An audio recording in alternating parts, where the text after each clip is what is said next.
ए और बी के आय का अनुपात 5:8 और उनके खर्च का अनुपात 1:2 है।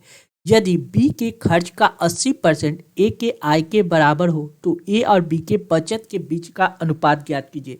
देखिए क्या दिया गया है, आय का रेशियो दिया गया है और क्या चीज का रेशियो दिया गया है, खर्च का रेशियो। आय और खर्च का रेशियो दिया गया है किसका, ए और बी का।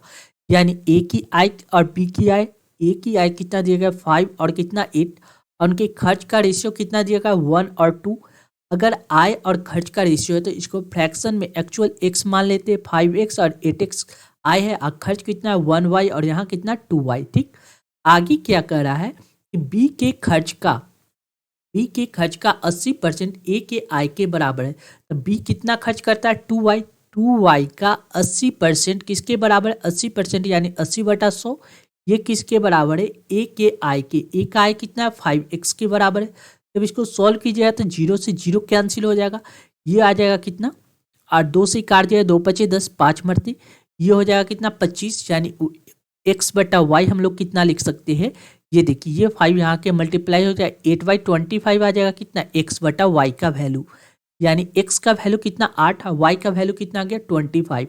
आगे क्या कर रहा है, तो ए और बी के बचत का अनुपात क्या होगा। बचत होता क्या है, तो बचत के बारे में हम लोग को पता है, आय में से अगर हम खर्च को घटा लेंगे तो ये क्या हो जाएगा, बचत हो जाएगा। पहले आय कितना था, देखिए x का वैल्यू 8 आ गया, तो पहले आय कितना था ए का, यहाँ देखिए 8 × 25 = 40, यानी ए की आय कितना था 40 और बी का आय कितना 88 64 86 64। अब देखिए खर्च का बात किया जाए तो ए का खर्च कितना था 1y, y की जगह पे 25 है तो यानी 25, नीचे की 25 × 2 यानी 50, यानी 50 खर्च। अब क्या करा उनके बचत, यानी आय में से खर्च घटाएंगे तो बचत आ जाएगा। यानी ए और बी का रेशियो पूछ रहा था, ए का बचत कितना हो जाएगा 40 में से 25 को घटाइएगा, डायरेक्ट लिख देते 40 - 25, रेशियो कितना का, बी का खर्च आय कितना 64 और खर्च कितना 50, 64 - 50।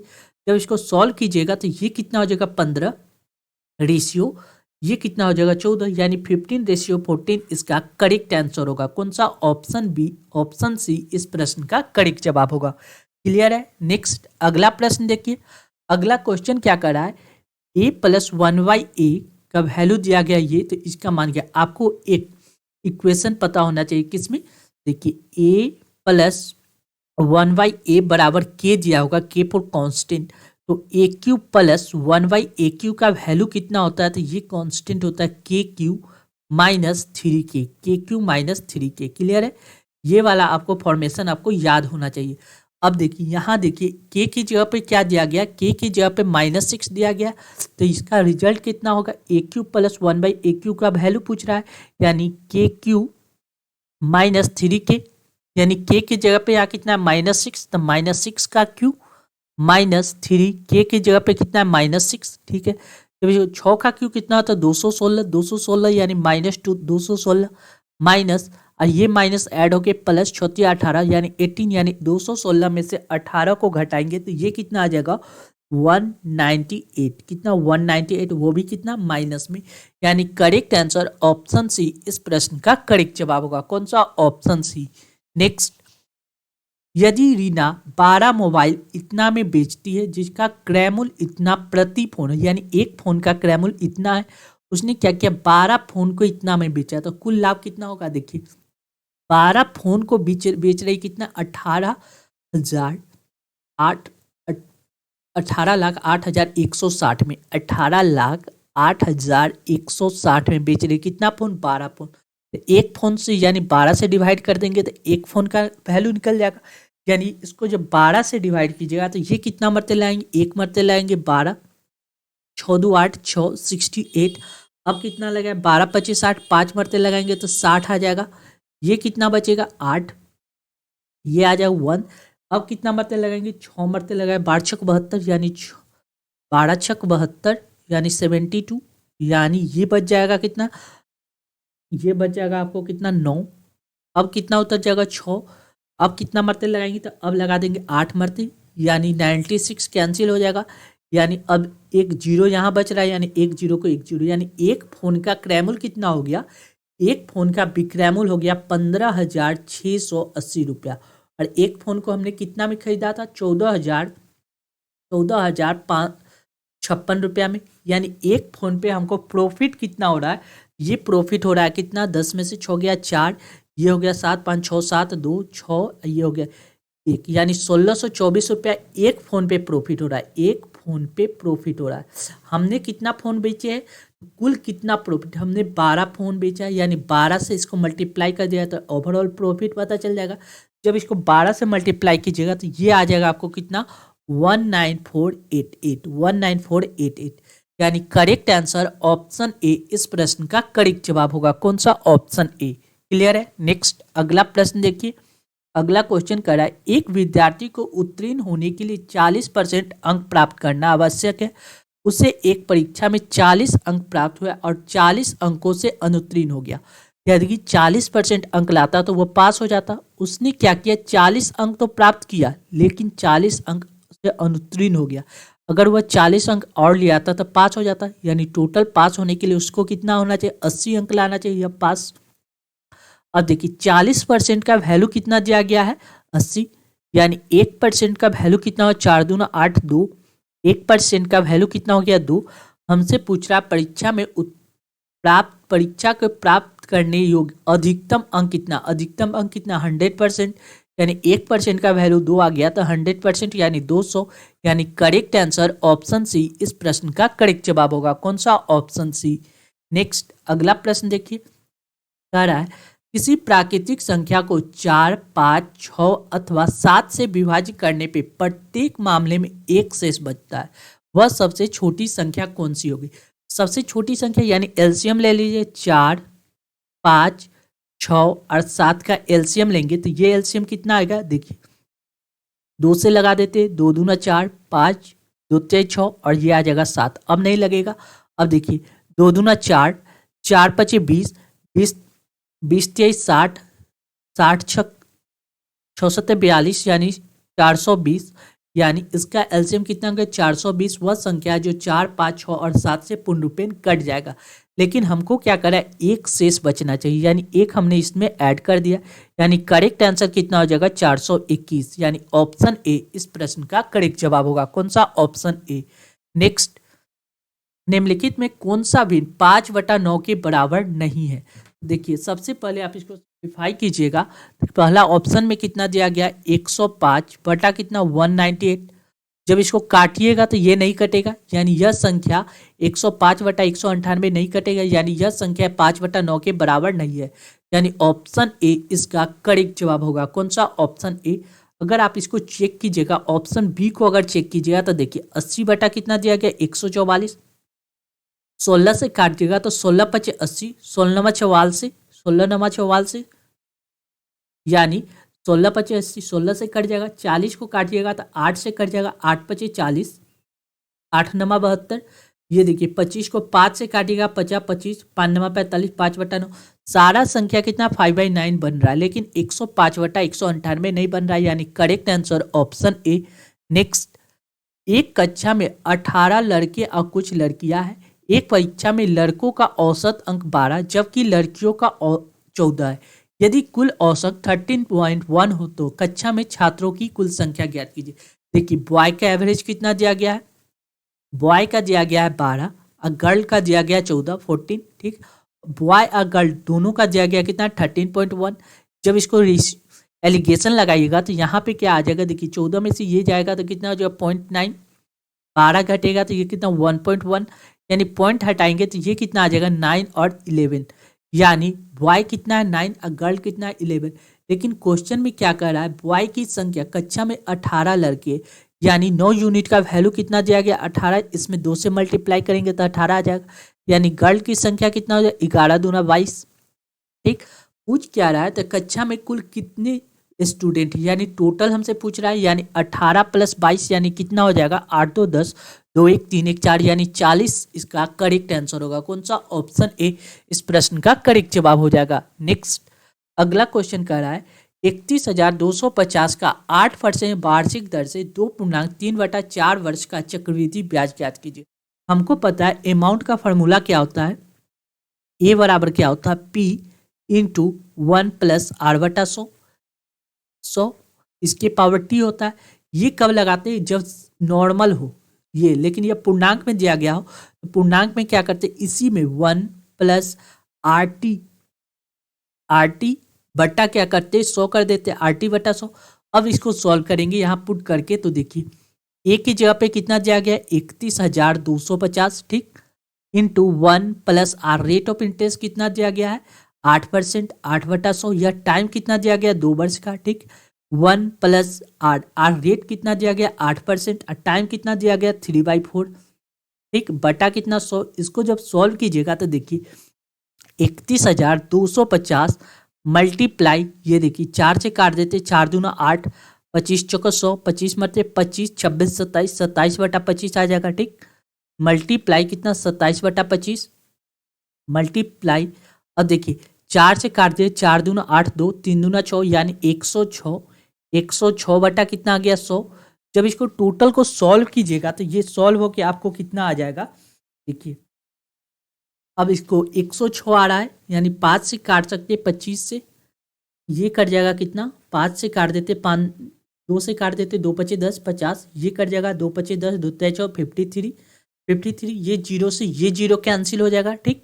अब देखिए 5 से काटिएगा तो ये कट जाएगा कितना मतलब 530, 5 दूना 10, 50 25, 625, 25 का स्क्वायर होता है 625, ये दोनों 25 से ये कैंसिल हो जाएगा यानी कितना अगर 27 मल्टीप्लाई 27 मल्टीप्लाई कितना हो गया 53, 27 का स्क्वायर कीजिएगा तो ये आपको स्क्वायर आ जाएगा कितना 729, 27 का स्क्वायर कितना होता है 729, 729 मल्टीप्लाई कितना 53, 729 में 53 से मल्टीप्लाई कीजिएगा ये कितना आ जाएगा 38,637, 38,637। ये क्या आ गया ये अमाउंट आ गया। हमको क्या चाहिए, ये तो अमाउंट आ गया, हमको क्या चाहिए इंटरेस्ट चाहिए। तो अमाउंट में से अगर प्रिंसिपल को घटा लेंगे तो ये कितना आ जाएगा कंपाउंड इंटरेस्ट। अमाउंट हमको पता चल गया कितना 38,637 माइनस कितना 31,250। जब इसको घटाइएगा तो ये घट आपको आ जाएगा कितना 7387 यानी करेक्ट आंसर ऑप्शन डी इस प्रश्न का करेक्ट जवाब होगा। कौन सा ऑप्शन डी। क्लियर है। नेक्स्ट क्लियर है। नेक्स्ट अगला प्रश्न देखिए, अगला क्वेश्चन क्या कह रहा है, एक वर्षकालीन दिन में 4 सेंटीमीटर वर्षा हुई, 1.5 हेक्टेयर भूमि को पर होने वाली वर्षा के जल का आयतन ज्ञात कीजिए। यानी कह रहा है कि वर्षा के जल कितना जगह छेक रहा है उसकी चौड़ाई उसका आयतन हमको निकालने के लिए कह रहा है। देखिए हम लोग क्या करेंगे, सबसे पहले आसान भाषा में देखेंगे। देखिए जल की ऊंचाई कितना दिया गया 4 सेंटीमीटर वर्षा होती है यानी 4 सेंटीमीटर, और यहाँ आयतन क्या कर रहा है मीटर में चाहिए यानी 4 सेंटीमीटर को हम लोग मीटर में बदल सकते हैं। 1 मीटर बराबर 100 यानी 4/100 मीटर यानी कितना हो जाएगा 0.04 मीटर कितना हो जाए बारिश हुआ। अब क्या कर रहा है क्वेश्चन में कह रहा है 1.5 हेक्टेयर भूमि पर होने वाले बारिश, यानी बारिश कितना क्षेत्रफल पे होता है तो भूमि का क्षेत्रफल दिया गया 1.5 हेक्टेयर। क्षेत्रफल कितना दिया गया 1.5 हेक्टेयर ठीक हेक्टेयर। अब क्या कर रहा है 1.5 हेक्टेयर को हम लोग क्या लिख सकते हैं 1.5 मल्टीप्लाई 100 इतना मीटर स्क्वायर, ये कितना हो जाएगा मीटर स्क्वायर में क्षेत्रफल हो जाएगा। अब क्या कर रहा है कि 4 सेंटीमीटर बारिश होता है यानी जल का आयतन पूछ रहा है ना, जल का आयतन पूछ रहा है तो जल का आयतन बराबर हो जाएगा। देखिए फर्श का क्षेत्रफल इंटू ऊंचाई, LBH होता है LBH यानी लंबाई इंटू चौड़ाई, ये होता है ये तो जमीन का क्षेत्रफल हो गया लंबाई इंटू चौड़ाई, उसमें ऊंचाई से मल्टीप्लाई कर देंगे तो जल का आयतन आ जाएगा यानी 1.5 मल्टीप्लाई 1000 मल्टीप्लाई कितना 4/100 इतना मीटर लिख सकते यानी 00 से 00 कैंसिल, 1 पॉइंट से 1 जीरो कैंसिल यानी 15 चक्कर कितना हो गया 60, 60 पे कितना 1 जीरो यानी 600 मीटर क्यूब इसका क्या होगा घन का जल का आयतन हो जाएगा यानी correct answer option B. Next देखिए इसको क्या करना है सिंप्लीफाई करना है, तो सिंप्लीफाई कैसे करेंगे, सबसे पहले बोर्ड मास रूल कहता है बोर्ड मास हमको क्या सिखाता है? बोर्ड मास सिखाता है bracket of division, multiplication, addition, सबसे लास्ट में सब्सट्रैक्शन। इसमें सबसे पहले ब्रैकेट का काम करेंगे। ब्रैकेट के अंदर क्या दिया गया? 10 माइनस 8/2, 2 से काटिएगा, 2 चौका 8, 10 में से 4 जाएगा तो कितना आ जाएगा? 6। ब्रैकेट के बाद ऑफ तो इसमें है नहीं। उसके बाद क्या करेंगे? डिवीजन का काम करेंगे। डिवीजन का काम क्या करा है? 70 डिवाइड बाई 5 मल्टीप्लाई, इसका रिजल्ट कितना आ गया? यहाँ से यहाँ तक का रिजल्ट आ गया हमको 6 मल्टीप्लाई 6 डिवाइड बाई कितना? 3, यानी 3 से डिवाइड कर देंगे, 3 से काट दिया, 3 दूना 6, ये 5 से कट जाएगा, कितना मरते? 5 एकम 5, 5 का 20, 14 मरते, 14 दूना कितना हो जाएगा? 28, यानी 28 इसका करेक्ट आंसर होगा। कौन सा? ऑप्शन डी इस प्रश्न का करेक्ट जवाब हो जाएगा। क्लियर है? नेक्स्ट अगला प्रश्न देखिए, 45, 25 और 35 का लघुत्तम समावर्तक ज्ञात कीजिए। सबसे क्या कीजिए? एलसीएम निकालना है, तो एलसीएम निकाल देते इजी फॉर्मेशन से। 45, 25 और 35 का एलसीएम निकालिएगा। सबसे पहले 5 से लगाएंगे, 5 नमा 45, 50 25, 5 से 35, अब नहीं लगेगा। तो अब देखिए 9 पचे 45, 45 मल्टीप्लाई कितना? 7 पचे 35, 35 से मल्टीप्लाई कीजिए। 45 में 35 से मल्टीप्लाई कीजिएगा तो देखिए मल्टीप्लीकेशन यहाँ पे सीख लेते हैं। देखिए सबसे पहले यूनिट डिजिट में मल्टीप्लाई करेंगे, 5 को 5 से मल्टीप्लाई करेंगे तो 50 25 के 5 हासिल 2। अब देखिए अपोजिट अंदर वाला से मल्टीप्लाई होगा 5 में। अब देखिए ये एक पोजीशन हो गया। अगला देखिए, अगला क्या करना है? मल्टीप्लाई, ये इस 5 को इस 3 से मल्टीप्लाई कीजिए, 5 15। अब देखिए इस 4 से इस 5 को मल्टीप्लाई कीजिए, 5 को 20, इन दोनों को ऐड कीजिए तो ये कितना हो जाएगा? 35। रिमाइंडर कितना बचा हुआ था? 2, 5 या 2 कितना हो जाएगा? 7, यानी रिमाइंडर कितना बचेगा? 3। ठीक है, 37। अब देखिए अब लास्ट में हम लोग को क्या करना होगा? लास्ट में इस 4 को इस 3 से मल्टीप्लाई करना पड़ेगा। 4 को 3 से मल्टीप्लाई करेंगे, 4 से कितना हो जाएगा? 12। रिमाइंडर कितना बचा हुआ है? 3, 12 3 कितना हो जाएगा? 15, यानी 1575 इसका करेक्ट आंसर होगा। कौन सा? ऑप्शन सी इस प्रश्न का करेक्ट जवाब होगा। क्लियर है? यानी हमने यहाँ पे सिर्फ यह सीखा कि मल्टीप्लिकेशन कैसे करते, ए बी सी डी हो तो इसको मल्टीप्लाई कैसे करते, बी को डी से मल्टीप्लाई करते, बी डी। ठीक, उसके बाद ए को डी से मल्टीप्लाई करेंगे, फिर प्लस बी को सी से मल्टीप्लाई करेंगे। ठीक, उसके बाद लास्ट में क्या करेंगे? ए को सी से मल्टीप्लाई करेंगे। हमेशा यहाँ पे सिंगल डिजिट लेंगे। कौन सा डिजिट? Single digit. ठीक, अगला डिजिट रिमाइंडर होकर यहाँ पे चला जाएगा, इसका भी सिंगल डिजिट यहाँ चला जाएगा। क्लियर है? नेक्स्ट अगला प्रश्न देखिए, अगला क्वेश्चन करा है, एक मिश्रण में रेत और रोडी का अनुपात 17:9 है। इसका रेत का और दूसरा क्या है? रोडी का अनुपात क्या दिया गया? 17:9। ठीक, आगे क्या है? जबकि रोडी और सीमेंट का रेशियो क्या दिया गया? सीमेंट का 6:17। ठीक, मिश्रण में रेत और सीमेंट का अनुपात ज्ञात कीजिए। अब सिंपल रेशियो बनाने के लिए देखिए यहाँ पे ये 9 है, ये 6 है, इन दोनों को सेम करने के लिए ऊपर क्या कीजिए? 9 दूना 18, 2 से मल्टीप्लाई कर देते, नीचे 3 से मल्टीप्लाई कर देंगे तो सिंपल रेशियो बन जाएगा। यानी 17 दूना 34, 34 रेशियो 9 दूना 18 रेशियो 17 34 17 51 51।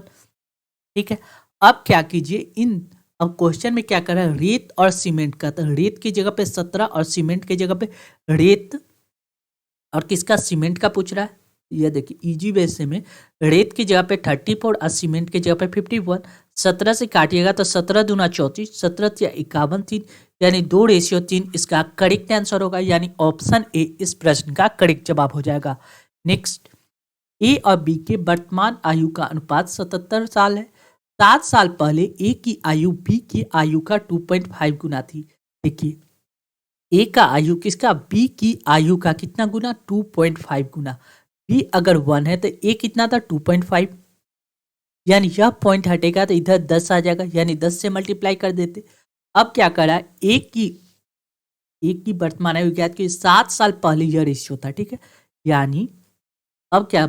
वर्तमान आयु 77 वर्ष है, प्रेजेंट इज 77, यानी 7 साल पहले दोनों में से 7 घटेगा, यानी 14 वर्ष को घटा देंगे, 4 3 7 और यानी 63, यानी ओवरऑल एवरेज कितना हो गया? 63।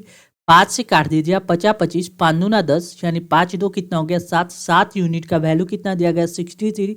एक यूनिट का वैल्यू कितना, 7 नंबर 63 9, यानी 9 पचे 45, 45 था और 9 दूना 18, 18 वर्ष। यह 45 18 किसका था, ए का कब एज था, यह 7 साल पहले, 7 ईयर पहले, 7 ईयर पहले का बात कर रहा है। ठीक, अब प्रेजेंट एज पूछ रहा है, ए का प्रेजेंट एज कितना हो जाए, ए का वर्तमान एज कितना, वर्तमान एज कितना हो जाएगा, यह 45 प्लस कितना 7, 45 में 7 को ऐड कर दीजिएगा, क्योंकि यह कितना 7 साल पहले का बात कर रहा था, इसलिए 7 ऐड किए, यानी 7 3 10 2 12, यानी 52 इसका करेक्ट आंसर होगा। कौन सा, ऑप्शन डी इस प्रश्न का करेक्ट जवाब हो जाएगा। क्लियर है। नेक्स्ट अगला प्रश्न देखेंगे। अगला क्वेश्चन क्या कर रहा है, अगला क्वेश्चन कर रहा है, एक मिश्रण में 42% चांदी थी, यदि मिश्र धातु में 147 ग्राम चांदी थी, यानी 42% का वैल्यू कितना दिया गया, 147, 147, यानी 1% का वैल्यू कितना आ गया, 147 डिवाइड बाय 42। आगे क्या करा, तो मिश्र धातु में दूसरे तत्व की मात्रा कितना, एक तत्व अगर 42% है तो अन्य दूसरा तत्व कितना होगा, 58%, 58%, दूसरा तत्व कितना हो जाए, 58%, यानी 1% का वैल्यू इतना दिया गया तो 58% का वैल्यू निकाल देंगे, यानी 147 डिवाइड बाय 42 मल्टीप्लाई कितना 58। अब इसको काटिएगा तो ये कितना से कट जाएगा, देखिए 7 7 दूना 14, 7 छक 42, 7 से कट जाएगा, 7 छक 42, 7 दूना 14, 21 मरते 3 से काट देते, 3 दूना 4, 3 7 21, 7 मरते 2 से ये कट जाएगा, कितना मरते 2 दूना 4, 9 दूना 18, 27 में 29 से मल्टीप्लाई कीजिएगा, ये कितना आ जाएगा 203 ग्राम, कितना 203, यानी करेक्ट आंसर ऑप्शन सी इस प्रश्न का करेक्ट जवाब होगा। कौन सा, ऑप्शन सी।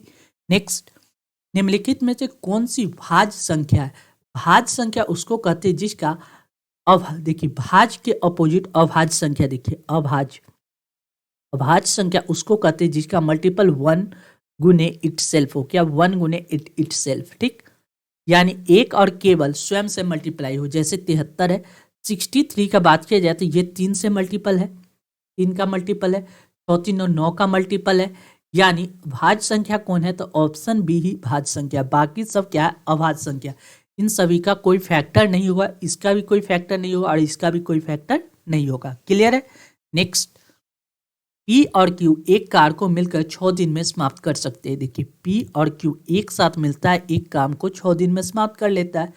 क्यू अकेला उस एक काम को कितना दिन में, 10 दिन में समाप्त करता है, यानी 6 और 10 का एलसीएम ले लीजिएगा तो 60 हो जाएगा, 14 ही 60, 10 छक 60, यानी पी और क्यू एक दिन में 10 काम करता है, क्यू अकेला एक दिन में कितना काम, 6 काम करता है, तो पी अकेला एक दिन में कितना काम करेगा, 4 काम, टोटल काम कितना है 60। अब हमको काम किससे करवाना है, पी से, 60 डिवाइड बाय 4, जब इसको डिवाइड कीजिएगा तो 4 से कितना मतलब 15 मतलब, यानी 15 दिन में वह काम समाप्त हो जाएगा, यानी ऑप्शन बी इसका करेक्ट जवाब हो जाएगा। नेक्स्ट, एक व्यक्ति एक वस्तु को 1975 में खरीदा और 12% के लाभ पर उसे बेच दिया, वस्तु का विक्रय मूल्य ज्ञात कीजिए। देखिए 1975 में खरीदा, 12% प्रॉफिट यानी 112/100 में बेच दिया। बस इसको क्या करना है, सिंप्लीफाई करना है, 5 से काट देते, 5 दूना 10, 5 से कट जाएगा, 5 थे 15,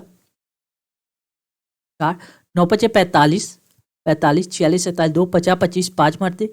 अब देखिए 5 से काट देते, 5 को 20, 5 से काट दे, 5 7 35, 5 नंबर 45, 9 79 मारते। अब देखिए 4 से कट जाएगा, 4 से ये कट जाएगा, 4 दूना 8, 9 1 10 दोबारा, यानी 9 1 10 11, यानी 3 मत 8 चक 32, 28, यानी 79 में हमको क्या करना होगा, 28 से मल्टीप्लाई करना होगा, 9 72 70, लास्ट में यूनिट डिजिट 2 आएगा, यानी सारे प्रश्न का यूनिट डिजिट 2 आ रहा है, यानी इसको हमको क्या करना होगा, मल्टीप्लाई करना पड़ेगा।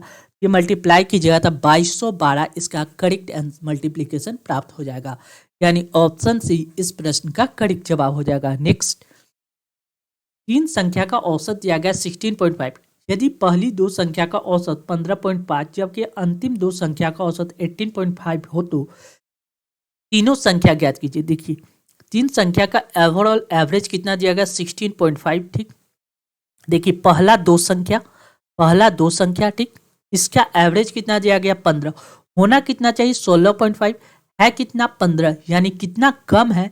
आप देखिए यार, 1 यूनिट कम है, कितना एक, कितनी संख्या में, 2 संख्या में, यानी ओवरऑल कितना की कमी, 2 की कमी हो गया।